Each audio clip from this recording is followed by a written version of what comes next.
My name is Collier, and this is Bodylistics. I've been living here in Richmond for a long, long time, and I love it. I went to dance school here when I was 16. I trained at the rumba school, and I went on to being a professional dancer for 2.5 decades. On the way, I've transitioned into becoming a yoga teacher and a body worker as well. I'm just so passionate about movement. I just love it.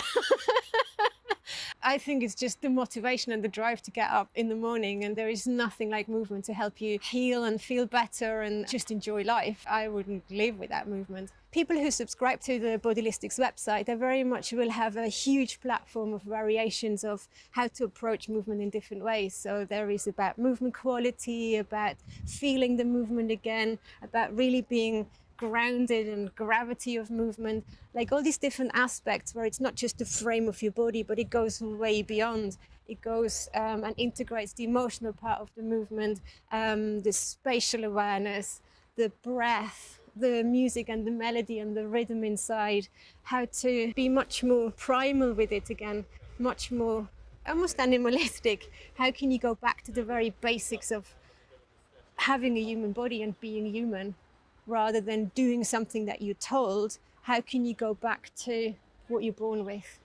Bodylistics is kind of quite different from other things that are out there, because from what I'm observing, most things are very much about fitness or exercising, and me being me, it's all about the holistic, the whole body, the whole person, but also the background of that person.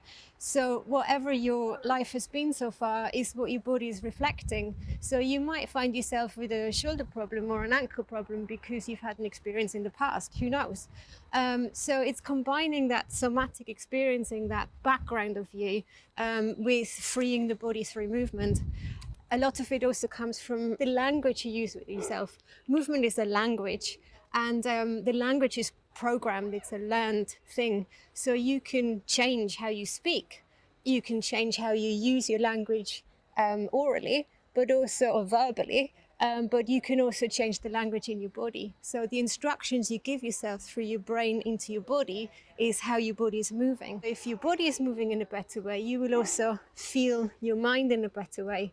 So the language you use to instruct your body to move instructs the quality of your movement, which means that you're probably less likely to get injured because you have a better movement language. But also in your mind, you will feel much better because you have a better vocabulary to instruct yourself about how to be. Movement is being, and being is movement. So that same language, that same instruction reflects in your movement quality, and the movement quality reflects in the way that your inner voice and that you're speaking to yourself happens. What's bespoke about Bodylistics is that it takes the whole aspect of not just the body and the person into consideration, but the whole aspect of life and the world. I think the most common injury is a lower back injury and a knee injury. So bend your knees. And when you bend your knees, you will automatically also move your back in the right way. It's just keeping that softness again. It's when people start to get stiff and move really quickly instead of smoothly and in a flossing kind of way. It's actually mainly the movement quality that gets lost. To me, it's a little bit like music. If you don't have music in your life, life is not worth living. Movement really is like music. There are different rhythms. You can have a really loud music or a really abrupt music, or you can have a really soft adagio or a lullaby. And movement has all these qualities as well. And I think people sometimes forget, they think, oh, it's only one way of moving, but all these different qualities. So sometimes rather than looking at the analytical way of moving, it's very much, can you hear your movement? Can you feel your movement? Like, what does this song, the song of your movement, how does it feel? How is it in your body? How does it integrate? And how is it embodied rather than an external thing that you go and do? How is that music of your movement actually feeling? How can you hear it? just look around you, look at nature, and how does nature do it? A river always flows, a leaf always moves, a seaweed, it's grounded in the floor, it's very firm, but it always moves a little bit, and it's always a slightly delayed movement chain. It's never a, I'm going right or I'm going left, I'm doing a biceps curl. It's always like, oh, I'm doing a little bit of everything all the time. And your body inside is the same. So even if it looks like you're doing nothing, you're actually always moving a little bit. So if you practice this in a slightly bigger way, when you're then sitting still, you sort of still have that dynamic movement inside. So your body is like a leaf in the wind. It's always moving. And so you are movement. Bodylistics is really there to help anyone, like at any stage. There isn't such a thing as being stiff or having short hamstrings or like, oh, I'm just a bit old now, I can't do that anymore, I've been sitting for too long. There isn't such a thing at any stage, and even if you're in bed, you can, and you can't get up or you're ill or something, you can still move even after an operation if you're not allowed to get off the bed. You can still do tiny little movements. It's the tiny little movements that keep you well. Like you see in a baby, they just move all the time. They never do big movements, but they move all the time. So that's something that we can do until we're 150 years old. And that's really what keeps you from being stiff. You only feel stiff if you don't move. So any tiny, it's like a river. The river flows all the time. And we've got so much water and fascia inside of us, and it's like a river that has to flow all the time. So if you suddenly put a dam, yes, then you will get stuck and stiff. But if you let it be fluid all the time, you will always have the chance to feel well or to improve how you're feeling at any stage in your life. A lot of people separate movement from anything else, from when they get injured or when they work or when they live, and then they have movement and exercise. And to me, that doesn't make sense, because from when we're born, we move. And a little baby, all it does is move, and that's its training, that's its movement. And then we become adults and we go and train, and it becomes a very separate thing, when actually we're born with movement. So anything we do, how can we keep that natural way of moving in our lives? And if we move naturally, we won't get injured, because the baby doesn't get injured, because it moves all the time. So as an adult, we needn't get injured, but not because we exercise, but because we move. So I'm really fascinated by this neurological connection as well, where a baby doesn't think how to exercise, it just moves. So why do we go out and think about exercising rather than, if we just feel it and we just move, that is all we need to do. But it's almost more important to get back to practicing how not to think, but just how to move. Bodylistics is very much informed by, well, such a huge platform of expertise and experience.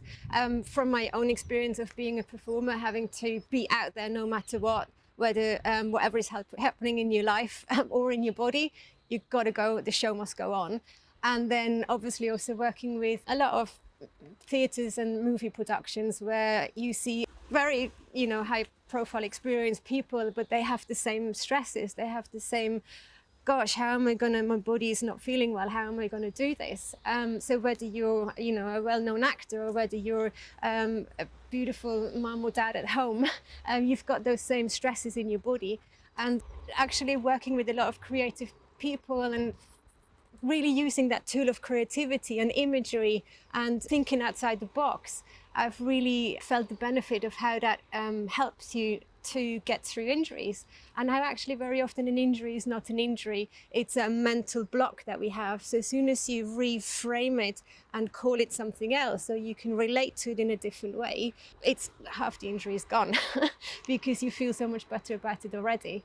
So I'm not trying to make it better in the sense of talking it down, but it's finding softness and finding a better quality, again, a different way of languaging things that will help your body free itself and find a way to river through movement into health again. I think it was my first ballet class, actually. I had this great teacher and we did loads of impros, and I just loved hearing the music and just dancing and just being a flower and being a squirrel and being a dolphin and whatever you could be. And I just loved going off into fairyland. And then obviously as a professional dancer, it became a bit less fairyland. It's a bit more of a down-to-earth job. But just the movement, I just feel freest and most happy. It's the closest you can get to being something between a human and a bird. I think the benefit of having been a dancer, not having had the luxury of resting when you're injured, is very much Bodylistics has come off it. And anything I do, I solve it with movement because I have to keep moving. The show has to go on. And actually, I think for most people, whether they're a performer or have a sit-down job, actually, their show too must go on. I really think that movement helps through everything. So if you think, oh gosh, actually maybe I should be resting, or can I move, can I not? I'm afraid to make it worse. So far, I haven't really found an exception to the rule that really movement, yes, you have to adapt it to your situation very, very much. But at the end of the day, movement is going to be the breakthrough to healing. So Bodylistics very much helps you to understand the subtlety of movement, the quality of movement, and how you have a connection to it again, like really feeling it. And then you will feel if it's the right pain or not. It's really interesting when I treat people, and sometimes I have to hurt them a little bit, and I go like, you okay with this pain? And they're like, yeah, it's good pain. How do you know it's good pain? You just know. So it's the same with movement. You go like, yeah, actually that feels really good. Like, how do you know? You just know. So it's guiding you to that place where no matter what your niggle is, you can go like, oh yeah, I think that's a good movement. I think that's a good thing to move through. So I want to give you those tools of just feeling again and trusting your feeling, and your body knows. How do you know you know? By practicing it. So practice the knowing, the feeling, the being in your body again. Bodylistics is very much there for anybody at any age. I'm also so passionate about just bringing movement to anyone, to take away that sort of stigma that, oh, at a certain age you can't move anymore. Oh, I'm old now, I'm stiff. Oh, I'm old now, I'm not allowed to do this. At any stage in your life, you can move if you do it in the right way. And building it up when you're young, to build this neuro pathway, this neuro programming of moving in a subtle quality of looking after your body. In your older age, you will then already have this as second nature. It will just be with you as a completely normal thing. And if you're already a little bit further into your life, it's never too late to reprogram your movement. And in actual fact, in some ways, the older you are, the more connected you have to be with your movement, because you don't have as much choice anymore. And that can be so beautiful, because you can do all these tiny little movements. They're going to make even more sense if you're a bit older, because it's all about the small movement that keeps you strong and well. Being a performer and being on stage myself, I've had to deal with a lot of injuries and niggles, but also mental stresses and very high energy impact in my life, and like performing then and there, no matter what else is happening in your life, also in your body. So Bodylistics is very much what you're seeing today is just the beginning. There is so much potential for expansion. I really want this to be a hub. I also want it to be a hub, not just about what I'm bringing to it, but to bring other experts onto the platform, experts who have a similar way of thinking and feeling with the movement and with humans and human beings. We're very much planning to add loads of new stuff, be it coming from me, book form maybe. They're going to be podcasts, they're going to be interviews, they're going to be lectures. So it's going to be very much different aspects physically, but also there is going to be much more of a mental health section, a philosophy section, where the body is approached in very different ways. So you get tools to feel well on all levels. So the further we go together on this journey, the more experts will come on board and the more platform you will get to learn more.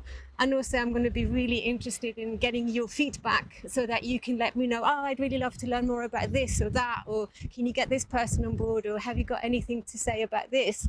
And then I'm going to take the lead very much from you and see where that takes us. Bodylistics is very much here for you. It's not you learning from me and copying me. It's me giving you tools to learn about your body, which is different from someone else's body. So what is the language that you can use for yourself to heal yourself? or to feel better with yourself or to train yourself. Only your body knows what it needs. No one else can tell you. So it's not an intellectual learning from someone, it's helping to get those tools and feeling into your body again so that your body can find the right connection, mix and match to what's right for you at this very point in your life right now. Tomorrow might be different. Yesterday might have been different, but right now, what is it that your body needs, and how can you nourish it and nurture it with tools and techniques to help you feel well? Cut.